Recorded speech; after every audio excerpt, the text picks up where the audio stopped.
Bien, chers apprenants, chers élèves, nous traitons toujours du chapitre 3, le système nerveux et l'hygiène du système nerveux.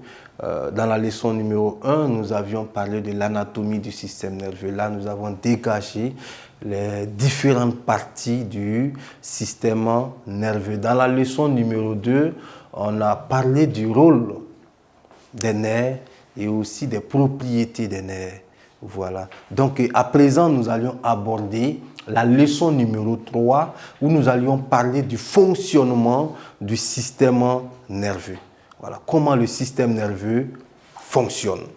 Voilà. Voici la question que nous allions répondre justement à l'issue de cette leçon. Leçon numéro 3. Physiologie.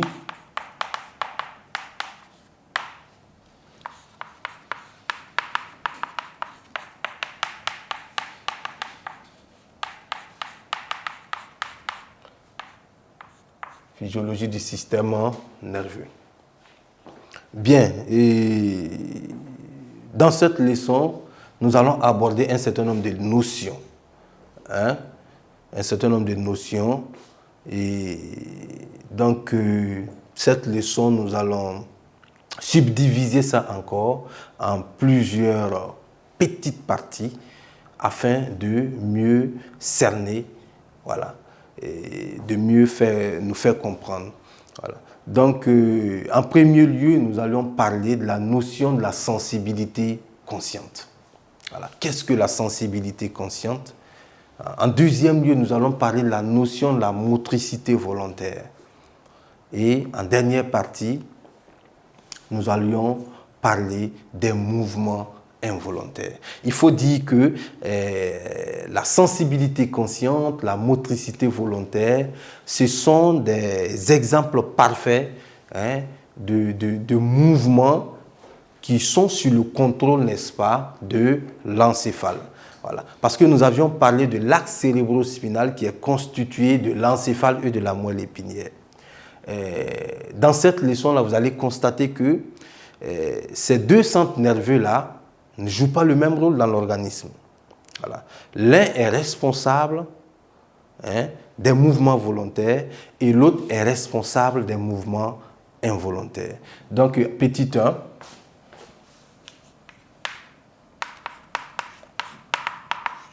Notion de sensibilité consciente. Voilà. Bien, dans sensibilité consciente, vous aviez sensation, sentir. Voilà. Le système nerveux, c'est l'appareil par excellence qui nous met en relation avec le milieu extérieur. Et quand on parle de milieu extérieur, naturellement, nous ne pouvons pas ne pas faire appel aux organes de sens. Voilà. Les organes de sens, on a le nez, qui nous procure la sensation olfactive. Donc, nous avons la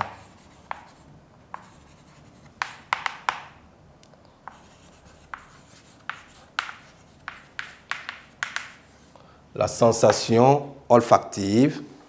Nous avons la sensation visuelle, la sensation tactile, la sensation gustative et la sensation auditive. Bien. Olfactive, là, c'est relatif au nez. Sentir les odeurs. Quand on est dans un endroit où l'odeur est agréable, on le sent directement. Lorsque l'odeur est également désagréable, ça se sent. Voilà. La sensation visuelle, voir les objets, la dimension des objets, la couleur des objets. La sensation tactile, là, savoir s'il fait chaud, il fait froid. Et il y a aussi, lorsque quelque chose passe sur la peau, nous avons cette sensation, on le ressent. Voilà, on les ressent, la sensation tactile. La sensation gustative, là, c'est relatif justement au goût. Et la sensation auditive, entendre.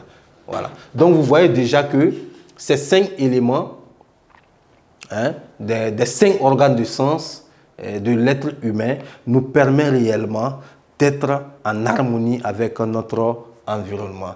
Quand on perd justement un organe de sens ici, ça nous diminue. Voilà. Nous vivons dans notre environnement, mais nous sommes diminués parce qu'il y a quelque chose, n'est-ce pas, qui pourrait nous échapper. Voilà. Donc la sensibilité consciente ici va faire intervenir les organes de sens. Voilà. Je prends un exemple. La sensation visuelle. Hein? Quand je regarde un objet, naturellement, l'œil va capter l'objet et un influx nerveux va naître. Cet influx nerveux va parcourir le corps jusqu'à se retrouver au niveau du cortex cérébral, c'est-à-dire au niveau du cerveau, au niveau de la substance grise du cerveau. Parce que c'est à ce niveau-là que les informations sont traitées. Voilà. Donc ça va suivre un nerf sensitif et se retrouver au niveau de la substance grise du cerveau. Et là, l'information est analysée. Et après analyse, nous avons la sensation maintenant. On a l'image, la forme, la couleur, la dimension, etc. de ce que nous regardons. Quand on prend la sensation gustative, c'est pareil. Quand on met quelque chose dans la bouche, est-ce que cet aliment est salé? Est-ce qu'il est sucré? Pour le ressentir, il faut qu'il y ait naissance d'un influx nerveux sensitif qui va sur un nerf sensitif et va se retrouver naturellement au niveau du cortex cérébral. C'est à ce niveau que l'information sera traitée et on aura une idée du goût de l'aliment, du goût du repas qui se trouve dans la bouche. Donc la sensibilité consciente ici fait intervenir tous ces organes de sens que je viens de citer. C'est très important. Donc il faut dire qu'au niveau du cerveau, il y a des endroits bien précis pour analyser les informations provenant des différents centres nerveux. Parce que quand on prend la sensibilité gustative, il y a au niveau du cortex cérébral l'aire gustative. L'aire gustative, c'est quoi? C'est l'endroit où les informations provenant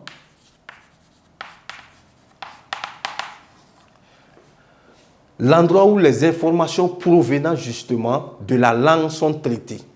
Il y a l'aire auditif. L'aire auditive plutôt, c'est l'endroit où les informations provenant des oreilles sont traitées.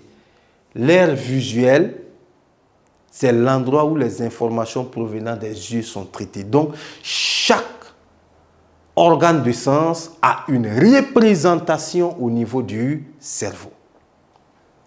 Et les informations quittent l'organe de sens, suivent un nerf sensitif et se retrouvent justement au niveau de l'aire correspondant pour analyse. C'est après analyse que nous avons la sensation du goût, la sensation de voir, cette sensation d'entendre, voilà, etc., etc.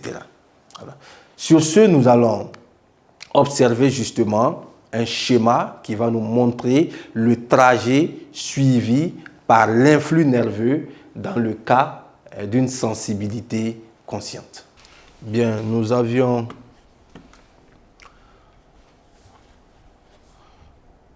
là un schéma, le tout premier, voilà, qui met en exergue le trajet suivi, voilà, par l'influx nerveux dans le cas d'une sensibilité consciente. Voilà. Donc là, l'organe de sens utilisé ici, c'est la peau. Vous voyez là la peau. Donc, peut arriver qu'il fasse froid, qu'il fasse chaud. Toujours est-il que quand il fait froid, nous avons cette sensation qu'il fait froid. Quand il fait chaud, nous avions également cette sensation. Cette sensation nous parvient justement à travers la peau. Voilà, les corpuscules du tact. Voilà. Donc au niveau de la peau, il y a naissance d'un influx nerveux qui va suivre, n'est-ce pas, et le nerf. Là, nous avons le nerf rachidien.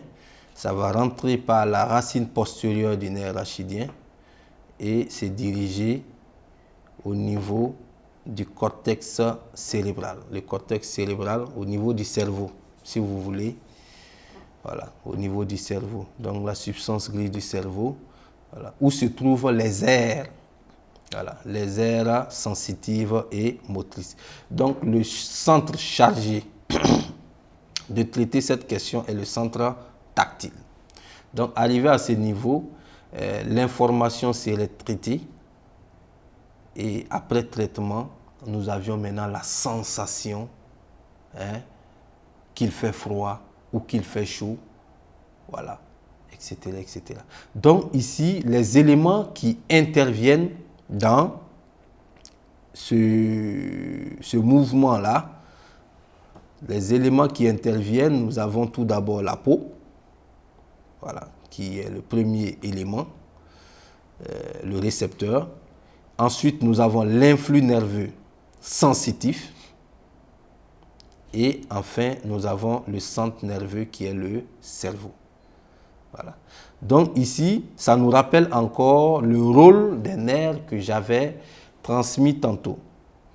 Les nerfs sensitifs, vous voyez ici, influx nerveux centripète ou influx nerveux sensitif.